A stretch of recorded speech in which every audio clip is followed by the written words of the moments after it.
Can you see my dog way down there? Way down that hill in the water? And here he comes running up. Here he is. So it's Sunday, 2 days before Election Day, 2024.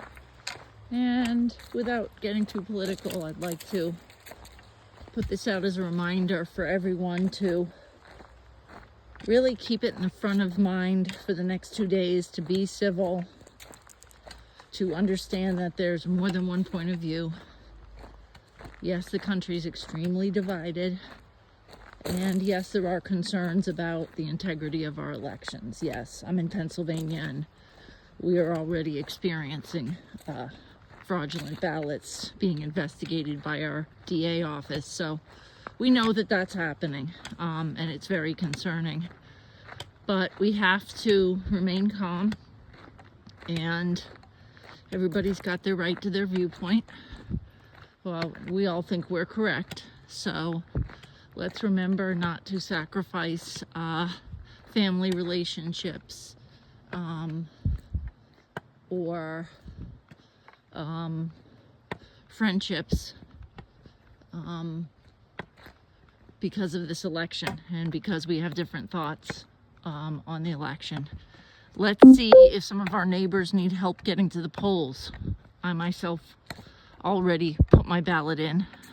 In Pennsylvania, we don't have early voting, but you can apply for a mail-in ballot and then you can actually hand it in at the Board of Elections. They have a box, and that's what I did. So I'm going to be able to avoid a lot of the standing in line in the cold, but most people did not think ahead and did not do that. So, or maybe it's not available in your state, but let's see if elders and neighbors need help getting to the polls. And I would suggest that it's important this year that each of us reach out to any neighbors that we have that may need help.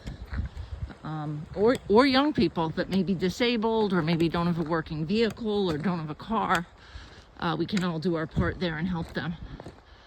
So, and then just in terms of looking at this week ahead, let's remain calm afterwards.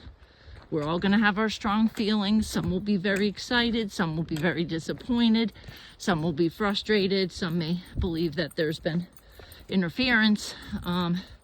And certainly we're already seeing some issues like that, unfortunately, in Pennsylvania, which, as you know, is a swing state. So let's just keep calm and let's try to help each other. And let's adopt that as a framework for each week. And in terms of, legal needs, it's the end of the year, and I find that people will suddenly remember legal documents that they meant to have prepared this year, and here it is, November. So certainly if you need your last will and testament, a power of attorney, if you need to get a guardianship in place for someone who's elderly, maybe with dementia or Alzheimer's, or a young person that's disabled, please give me a call. Farley Law, LLC, 570-269-5441.